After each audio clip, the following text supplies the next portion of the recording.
Hello વિદ્યાર્થી મિત્રો, આપણે ધોરણ 7નો સંસ્કૃતનો છઠ્ઠો અને 7મો પાઠનું મૂલ્યાંકન આજે જોવાનું છે આઈડિયલ સ્વપતિનું. તો ફટાફટ આપણી ચેનલને લાઇક એન્ડ સબસ્ક્રાઇબ કરી નાખો અને હવે હાઈપ પણ કરવાનું ભૂલતા નહીં અને તમારા ફ્રેન્ડને પણ અમારી ચેનલ શેર કરો જેથી એ પણ તમામ વિડીયો જોઈ શકે. ચાલો, છઠ્ઠા પાઠનું નામ છે સડખ્યા. તો તમને અહીંયા સડખ્યા આપેલી છે એટલે કે મીન્સ કે હિન્દીમાં ગિનતી કહેવાય, આમાં સંસ્કૃતમાં શું કહે છે? સડખ્યા કહે છે. 1 થી 50 ની આપેલી છે, તમારે ફરજિયાત પાકી કરવી પડશે તો જ તમને પ્રશ્નોના જવાબ ફટાફટ આવડશે. હવે નીચે આપણે એના વિકલ્પ આપેલા છે તે જોઈ પહેલા. તો કે પહેલો વિકલ્પ શું કહે છે? તો કે ભાવિકસ્ય તૃતીય ક્રીડયા કતિ ધાવન કા. તો કે અષ્ટાવિસંધિ. ધાવન નાકહ શબ્દનો અર્થ શું થાય? તો કે રન.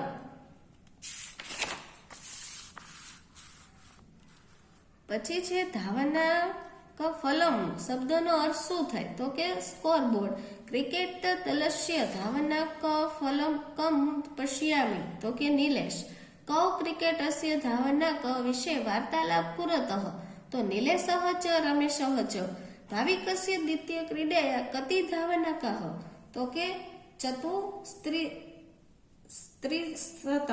પછી નિલેશઃ કી પશ્યંતિ. તો કે ધાવના ફલકમ. દલમ શબ્દનો ગુજરાતી અર્થ શું થાય? તો કે ટુકડી. હવે 9મો વિકલ્પ છે નિરવસ્ય પ્રથમ ક્રીડાયા કતિ ધાવનકા. તો કે ત્રયશિતમ. પછી નિરવસ્ય તૃતીય ક્રીડાયા કા સ્થિતિ. તો કે ચત્વારિશતમ. નિરવસ્ય પંચમ ક્રીડાયા કા સ્થિતિ. તો કે દ્વિચત્વારિશતમ. પછી છે નિરવસ્ય ચતુર્થ ક્રીડાયા કતિ ધાવનકા. તો કે ષષ્ઠત્રિશતમ. પછી શાલિનસ્ય પ્રથમ ક્રીડાયા ખાલી જગ્યા ધાવનકઃ. તો કે ષષ્ઠત્રિશતમ. પછી છે શાલિનસ્ય તૃતીય ક્રીડાયા કતિ ધાવનકા. તો કે 16. પછી સપ્તાવિશંતિ એટલે શું? તો કે 27. 25 ને સંસ્કૃતમાં કેવી રીતના લખાય? તો કે પંચવિશંતિ. આ બાજુ તમને ખરા ખોટા આપેલા છે તે તમે જોઈને કરી શકો છો. નીચે તમને અંકોમાં શબ્દમાં આપેલું છે ને તમારે અંકોમાં લખવાનું છે તે પણ તમારે જોઈને થઈ શકે છે. અને નીચે શબ્દમાં અંક લખો એટલે કે અંકમાં આપેલું છે, તમારે શેમાં લખવાનું છે? શબ્દમાં. જો ગિનતી પાકી કરશો તો જ તમને આ વસ્તુ આવડશે, નકર આવડશે નહીં, જેથી પાકી કરવી ફરજિયાત છે. હવે નીચે તમને ખાલી જગ્યા આપેલી છે. મમ હૃદયમ ખાલી જગ્યા, તો એમાં આવશે એકમ. પછી છે બીજું મમમ નેત્રે, તો એમાં દ્વે. બલ્લવ પત્રાણી ખાલી જગ્યા સંધિ, તો ત્રીણી. બ્રહ્મદેવસ્ય ખાલી જગ્યા મુખઃ, તો ચત્વારી. પાંડવા ખાલી જગ્યા સંધિ, તો કે પંચ. હવે તમને આ પાઠનું ગુજરાતી નીચે આપેલું છે, તમે જોઈ શકો છો. આમાંથી જોઈને તમારી બુકમાં અથવા સહપોથીમાં પણ તમને જેમાં લખાવતા હોય અથવા પાકું કરાવતા હોય તો તમે કરી શકો છો. આ બાજુ પણ આપેલું છે, આ સંસ્કૃતમાં છે, તેની સામે તેનું અનુવાદ છે. ચલો, અહીંયા છઠ્ઠો પાઠ વિરામ થાય છે. હવે આપણે 7મો પાઠ જોઈએ, તેનું વિકલ્પનું સોલ્યુશન. પહેલા એનું પાઠનું નામ જાણી લઈએ શું છે. તો કે પાઠમાં પાઠ 7 છે વિશ્વાસઃ નૈવ્ય કર્તવ્ય. હવે છે એનું વિકલ્પનું સોલ્યુશન. તો કે અજા શિશુ કી વિસમરતી. તો કે માર્ગમ. કહ અજા શિશુ પશ્યતિ. તો શૃગાલહ. શૃગાલહ કી ખાદિતું મિચ્છન્તિ. તો કે શું કોમલહ માસમ. બકરી ક્યાં રહે છે? તો કે વનમાં. પછી બકરી બહાર જતી વખતે કોને સલાહ આપે છે? તો કે બચ્ચાને. પછી છે વચ્ચે કહ શબ્દનો શું અર્થ થાય? લૂચો. અહમ ભવંત ન જાનામી કહ વદતી. તો કે અજા શિશુ. અહમાતુ સમીપમ નેશ્યામી કહ વદંતી. તો કે શૃગાલ. પછી અજા ખાલી જગ્યા પ્રવૃત્તિ. તો કે શૃગાલ. પછી છે શિશુ મુખાતમ ઘટના ખાલી જગ્યા અજા કૃધ્યંતી. તો કે શ્રુત્વા. પછી આપેલું છે કહ કૃધ્યતી. તો કે અજા. કહ શૃગાલમ પ્રહતિ. તો કે અજા. શિયાળના કહેવા પ્રમાણે બકરી બચ્ચાને ક્યાં શોધે છે? તો કે પીપળના વૃક્ષ નીચે.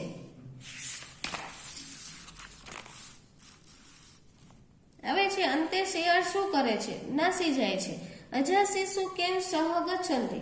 તો કે શૃગાલેન. હવે છે ખાલી જગ્યા, તો કે વને એકા ખાલી જગ્યા અસ્તિ, તો કે અજા પુત્ર અહમ ખાલી જગ્યા ગચ્છામિ, બહિ અજા સ્વશ્રય ખાલી જગ્યા વદતિ, તો કે પુત્ર, તત્ર એકઃ ખાલી જગ્યા વૃક્ષ અસ્તિ, પીપલ સમસ્યા ખાલી જગ્યા સહ વદતિ, જ્ઞાત્વા ખાલી જગ્યા જ્ઞાત્વા સહ વદતિ, સમસ્યા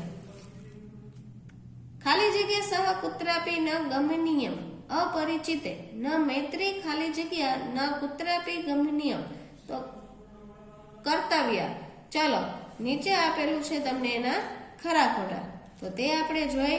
અજા ગ્રામે વસતી, તો એમાં આવશે ખોટું. બચ્ચું કૂણું માંસ ખાવા ઈચ્છે છે, ખોટું. શિશુ શૃગાલસ્ય અનુસરણ કરો તે, ખોટું. બકરી રડે છે, એમાં પણ ખોટું આવશે. તત્ર એકઃ પીપલ વૃક્ષ અસ્તિ, તો કે સાચું. બકરીનું બચ્ચું શિયાળને ઓળખે છે, તો ખોટું. શૃગાલ શિશુ પશ્યતિ, સાચું. પરિચિતે સહ મૈત્રી ન કર્તવ્ય, ખોટું. શિયાળ ખૂબ જ દયાળુ છે, એમાં પણ ખોટું આવશે. હવે છે બેટા તું આની સાથે ક્યાં જાય છે, આ વાક્ય શિયાળ બોલે છે, તો કે ખોટું. બકરીનું બચ્ચું શિયાળ ઉપર પ્રહાર કરે છે, તો કે ખોટું. હવે નીચે તમને આપેલું છે સાચા શબ્દ પર રાઈટ કરવાનું, તો કે સ્વસ્ય, તો એમાં શું છે પોતાનું. શૃગાલહ, તો કે શિયાળ. બહિ, તો કે બહાર. યત, તો કે જે. પછી આપેલું છે વચ્ચકઃ, તો કે લૂચું. પછી નેશ્યામી, તો લઈ જઈશ. પ્રહરતી, પ્રહાર કરે છે. ધાવતી, તો તોડે છે. ઉપરી, તો ઉપર. ચલો પેલો છે બકરી તેના બચ્ચાને શું કહે છે, તો કે કહે છે કે હું બહાર જાઉં છું, હું જલ્દી પાછી આવું છું, તું અહીં જ રહે છે. કોણ રસ્તો ભૂલી જાય છે, બકરી બચ્ચું રસ્તો ભૂલી જાય છે. બકરીનું બચ્ચું રસ્તો ભૂલી જાય છે. અહીંયા નું કરી નાખજો, લખવાનું રહી ગયેલું છે. પછી શિયાળ શું ખાવા ઈચ્છે છે, તો કે શિયાળ બચ્ચાનું કૂણું માંસ ખાવા ઈચ્છે છે. બચ્ચું કેમ રડે છે, તો કે બચ્ચું રસ્તો ભૂલી ગયો છે, તેથી તે રડે છે. 5મો પ્રશ્ન છે બકરીનું બચ્ચું શિયાળને શું કહે છે, તો કે બકરીનું બચ્ચું શિયાળને કહે છે કે હું તમને ઓળખતો નથી, મારી માતા કહે છે કે અજાણ્યા સાથે ક્યાંય જવું ન જોઈએ.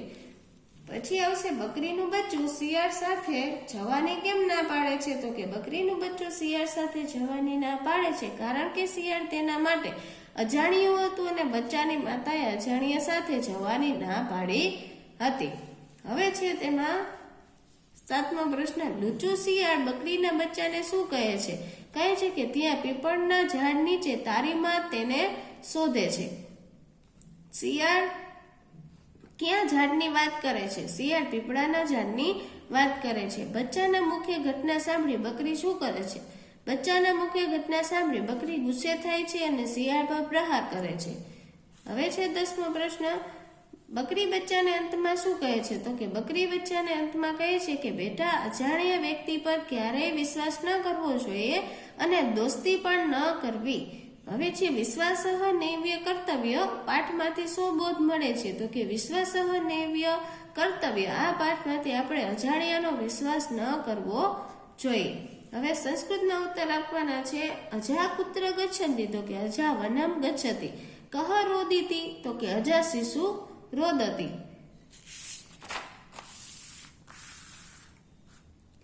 હવે અહીંયા આપેલું છે 3જો પ્રશ્ન, શૃગાલઃ અજા શિશુ દ્રષ્ટવા કિમ ઇચ્છન્તિ? શૃગાલઃ અજા શિશુ દ્રષ્ટવા સુકોમલમ માંસ ખાદિતુમ ઇચ્છન્તિ. કહ વચ્ચકઃ અસ્તિ? તો શૃગાલઃ વચ્ચકઃ અસ્તિ. વાર્તાયા શીર્ષકમ કિમ અસ્તિ? તો કે વાર્તાયા શીર્ષકમ અસ્તિ વિશ્વાસઃ નૈવ્ય કર્તવ્ય. હવે તમને સંસ્કૃત શબ્દમાં લખવાના છે. લૂચું આપેલું છે એની સામે એનું શું થાય? તો કે વચ્ચકઃ, બકરી તો અજા, અજાણ્ય તો અપરિચિત, મારવું તો પ્રહરતી, પીપળાનું ઝાડ તો પીપલ વૃક્ષ, તરત તો શીઘ્રમ, પછી દોડે છે તો ધાવતી, ભાગી જાય છે તો પલાયતે. હવે સંધિ વિશે કરો. તો એમાં કુત્રાપી છે તો કુત્ર પ્લસ અપી, કદાપી તો કદા પ્લસ અપી. હવે છે ખાલી જગ્યામાં એકહ, એકાક, એકમ લખવાનું છે. તો ખાલી જગ્યા અશ્વધાવંતી? તો કે એકહ. ખાલી જગ્યા બાલકઃ ક્રીડતી? એકહ. ખાલી જગ્યા બાલા પઠતી? તો કે એકા. ખાલી જગ્યા મંદિરમ અસ્તિ? તો એકમ. ખાલી જગ્યા શાલા અસ્તિ તો એકા આવશે. ખાલી જગ્યા ચિત્રમ પશ્યામી તો એકમ. નીચે તમને આપેલું છે કૌંસમાંથી શબ્દનો ઉપયોગ રીતે ખાલી જગ્યા પૂરવાની છે. પેલી ખાલી જગ્યા છે બાલહ ખાલી જગ્યા ઈચ્છતી.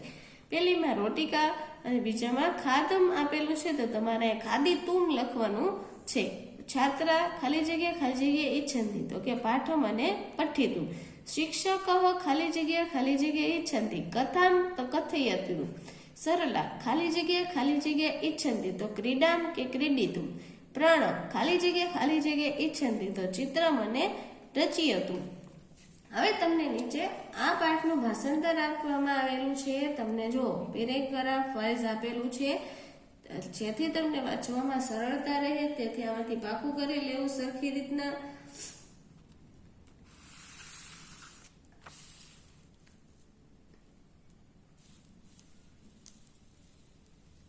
ચાલો અહીંયા આ પાઠનો વિરામ થાય છે તો આપણે અહીંયા સુધી રાખીએ અને આગળ આપણે 8 અને 9 પાઠનું સોલ્યુશન જોતું તો ફટાફટ આપણી ચેનલને લાઈક એન્ડ સબસ્ક્રાઇબ કરી નાખો જેથી તમને તમામ વિડીયો મળી રહે અને તમારા ફ્રેન્ડને પણ શેર કરો જેથી એ લોકોને પણ બધા વિડીયો જોવા મળે.